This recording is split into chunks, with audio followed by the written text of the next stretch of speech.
Now, it is day 2 of 2611 Mastermind, the Habur Rana's National Investigative Agency's questioning.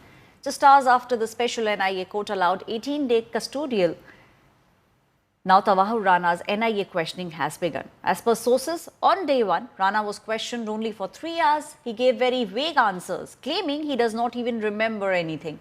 Investigative officers also quizzed Rana about his family and friends, but he kept making excuses that he was ill. India Today, in fact, has accessed day 2 details of the questioning that will take place. Sources exclusive to India Today are now claiming the NIA will secure details of the sleeper cells as well as extract details of all the places Rana had recceed.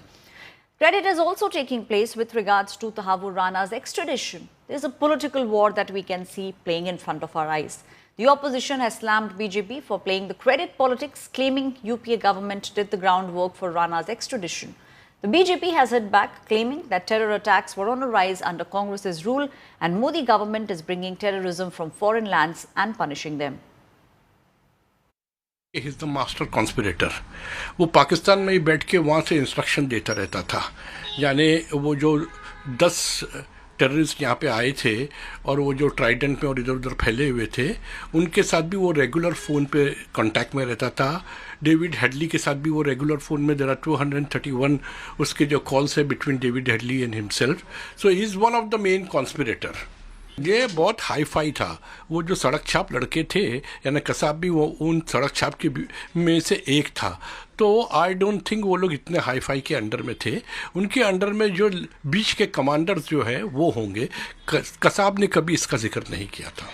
Congress की सरकार में आतंकवादी हमले होते भी थे और आतंकवादियों को शरण देने वालों को प्रधानमंत्री के निवास पर बुलाकर, कार्यालयों में बुलाकर मिलाया जाता था. ये तस्वीरें किसी से छिपी नहीं हैं. और यहाँ तक कि कमज़ोर सरकार 10 साल तक जब केंद्र में रही तो एक के बाद दूसरे आतंकवादी हमले भारत पे बढ़ते गए. नरेंद्र मोदी जी की सरकार में जांच एजेंसियों को खुली छूट दी गई, पूरा समर्थन दिया गया. सर्जिकल स्ट्राइक भी हुई तो मोदी सरकार में, एयर स्ट्राइक हुई तो मोदी सरकार में. और ऐसे आतंकवादियों को अमेरिका से वापस हिंदुस्तान लाने का काम भी तौवर राणा जैसे लोगों को लाने का काम किया तो मोदी सरकार ने किया. यूपीए सरकार के समय क्यों नहीं ले आए वापस? तो वो राणा आज मोदी जी की कूटनीति के चलते हुए भारत में आ पाया. जो उनके संबंध है प्रेसिडेंट ट्रंप के साथ, उसके चलते भारत आ पाया. और शायद कपिल सिब्बल जी को जानकारी नहीं है कि पिछले 5 साल में 23 लोग इस प्रकार के हैं जिनको भारत लाया गया. और ये मोदी जी की कूटनीति है, उसके कारण से हो रहा है, ना कि यूपीए के काल के कारण से या यूपीए के एनआईए बनाने के कारण से. I have already welcomed the extradition of Rana. This process began in 2009 and then in 2011 it gathered pace after the US intelligence identified Rana.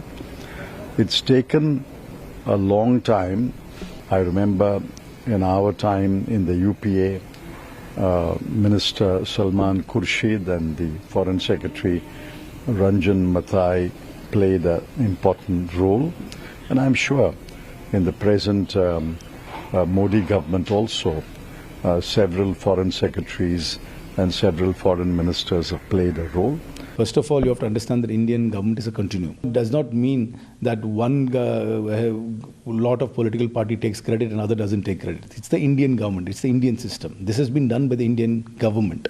Indian government would have initiated a process at some point of time, and that would have been continued by the Indian government even though there was a government change. So there's no point in taking credit or discrediting. That all should be kept out of national security. As far as national security is concerned, we must be united. Congress ने जो basic जो कार्य है वो कांग्रेस सरकार ने किया था, यूपीए सरकार ने किया था, तब वो आज आ पाए. वैसे 11 साल हो गए इनको, है ना. उस समय हम लोगों ने जो काम किया वही आधार बना और वो आज इस देश के एनआईए के कब्जे में है. जो इतनी हत्याएं के लिए जिनको वो दोष लगा हुआ है कि भाई दोषी है वो, और पूरी प्रक्रिया रद्द कर ली, तो हम तो चाहेंगे कि अभी इनके साथ साथ में जो बाकी भगोड़े हैं उनकी तरफ ध्यान जाए सरकार के लिए। 10 साल से बैठे, 12 साल से बैठे बाहर, चाहे वो कोई भी हो, उनको ही लाना चाहिए यहाँ पर। तो उसमें सरकार सीरियस लगती नहीं है, वरना उनमें से कई लोग आया था अभी तक, तो इस देश के लोगों का विश्वास बढ़ता। इसलिए मुबारक हो कि किसी को तो लाए ही है। वो जो लाने वाले थे ब्लैक पैसा, और हर एक को 15 लाख मिलने वाला था।